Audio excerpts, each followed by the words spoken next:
Hey, Broken Arrow, I'm Aaron McCulloch, Director of Communications for the City of Broken Arrow, and this is Mayor Deborah Wimpy, and you are watching City Council Rewind for the meetings from September 17th, 2024. Yes. Mayor, very good meeting last night, a lot of really good stuff. Yeah. And one thing that we want to start off with is the Innovation District. Aeroforge. Aeroforge, I Yes. was going to get to that, and you beat me to it. Fantastic. So this is a long time coming. It was one of the projects from the voter-approved 2018 General Obligation Bond. Two things happened last night with this. What did you all do? So we approved going to bid for the infrastructure to begin that, that layout of the plot of land that we have, right? We've been sitting on this 90 acres, and we've had a committee that's worked really hard to figure out what do we want that to look like, and how do we want to start it? The hard thing is, right, like, if you don't know what's going in there yet, how do you start it, right? But We've had a really great team that's come together, and Beck Design helped us kind of just visualize some things, which is the second thing that we did last night, is approve the layout of it, right? Or an idea of what that layout, so we can go and market. It's all flexible, right? It's fluid, per se, so that if the first big anchor tenant comes in, depending on where he goes, if we've got to switch some things around, we can, but we have that, what they call a spine road, right, to just launch the project itself. So it's exciting to be there, because I remember when I got elected in 2017, they just announced it, right? Like the idea of it. The idea, yeah. But people had been talking about it for years prior to that, but they just announced it and said it would be 10, 20 years down the road before something would come to fruition, really. But it's exciting to see what, this layout, what it could actually be, right? So it's really exciting. It is really exciting. And for those who aren't up to speed on what the Innovation District is going to be, can you give us just a brief explanation of what we're looking at here with this mixed-use development? So it's catty-corner to Tulsa Tech, right? Okay. So kind of the idea behind it is to be able to work hand in hand with the school district, with higher ed, bring in, maybe it's manufacturing, or maybe it's space companies, or just high-paying jobs. We've talked about doing some co-working spaces within there, maybe even some housing options in there, where you're all kind of cohesively working and living together in that area. Maybe some retail space. So it's kind of it's going to have a lot of those elements that would be all combined in one central area. So. And you talked about it all coming to fruition, awarding the construction contract last night. So the public infrastructure, the streets, water, sanitary sewer, that's all going to be starting here probably within the next 45 days. And those are all voted by the people on the bond in 2018. So, yep. That's right. So a lot of good stuff happening in Southwest Broken Arrow. Let's move over to North Broken Arrow now and the RAISE grant. We knew about a year ago that we had been awarded a $5.84 federal funding grant from the feds. Right. And this is going to go to improve vehicle and pedestrian traffic in the Highway 51 corridor.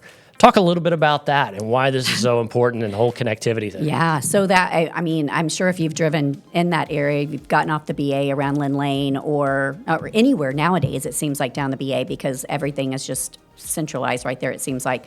It's really crazy, right?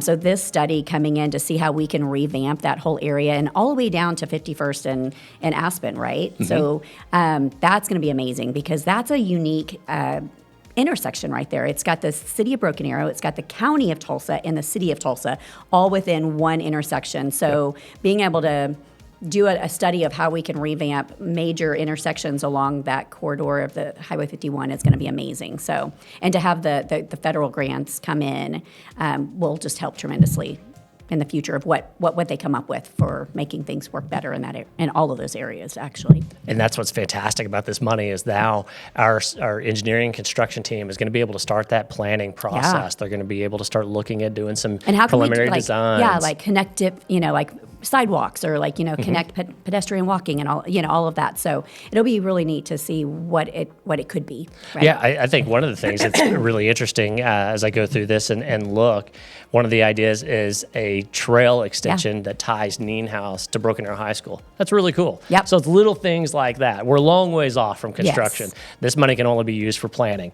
but it lets you know that the wheels are in motion. The overlay of what they're going to be studying is a pretty wide area. It's not just off the BA. So it'll be neat to see what they come up with. Very cool stuff. Very cool stuff. And then finally, let's head over to the microtransit pilot program, Broken Arrow Transit. Yeah, Batmobile. The Batmobile, Yeah. that's right. This launched back in March of 2024, so just a few months ago. A couple of nuggets that I thought were really interesting from last night. We have increased ridership 276% year over year compared to what we had with that 508 route bus. I think it was around 170. They averaged 170 riders per month on the 508. Just last month with the Broken Arrow Transit program, we had 527 trips. Yeah. That's amazing. And then, of course, the cost savings. We saved nearly $32,000 that's from incredible. April to July. Yep. Very big stuff. So obviously, it's a pilot program, but Seems to be working out great. that's right. And you all rubber stamped. Move on to phase two. So what does phase absolutely. two look like? So phase two, we're going to expand the area a little bit and see, if we can have a little bit larger reach within the city because it was a very, niche area. But I think it's been amazing, especially for senior citizens, to get to their doctor's appointments or get over and get their prescriptions from the pharmacy or something like that. And they come right to your door, right? They pick you up at your door and they take you back to your door, Yeah. which is amazing. But yeah, expanding that reach, and then we'll see how that goes, right? And then maybe we go a little bit further. It's not in my area yet, but that's okay, I love the idea of this microtransit, system, and obviously it's saving us money, and it's working out great, and I think they feel safe as well in this program. So it's good. I think so too. And it's such an affordable option for folks. I was just looking the other day. You can get an all-day pass for, I think it's $4. Yeah. That's incredible. Yeah, and 65 plus gets a discounted rate on top of that. And then if you're 75 and over, you can ride for free, which is amazing. So, so look what we get to look forward to, Aaron. I mean, it's going to be a little while, but and we're looking at expanding some of the service hours and that sort of thing. We're working in partnership with Metrolink Tulsa. Some of that won't happen until probably December. Yeah, we do have to decide on that, but that'll be great because it's not. I think right now it was like 9, but we're going to go to like 8 a.m. when things are, I think so. Actually open, and that'll be great to expand those hours just a little bit. But with the pilot, you just see what things work, right? That's right. And then you see what needs to be tweaked, and then you go to that next phase and you try to implement what ideas you have to make it better. So some good stuff changing and happening with microtransit here in Broken Yeah. Arrow. There were about 50 other items on the agendas besides what we just talked about. For more about those, go to the city website and click on Agendas and Minutes in the Government section. Click on the date range drop-down list and then select the governing body. Find the meeting date of your choice and select the meeting details. Okay, that's it for this edition of City Council Rewind. Mayor, do you have any parting words here? Anything you want to tell the people about? So don't forget this Saturday we have Hops and Bops. It starts at 5 p.m. and it's in New Orleans Square, and you don't want to miss it. It's always a great time. Our staff does an amazing job putting that event on, so don't miss it. That's right. It's going to be a great event. That's it, folks. We'll see you next time for the next City Council Rewind. We'll see you around town, the city where opportunity lives. Thank you for watching. This is a production of the City of Broken Arrow, the city where opportunity lives.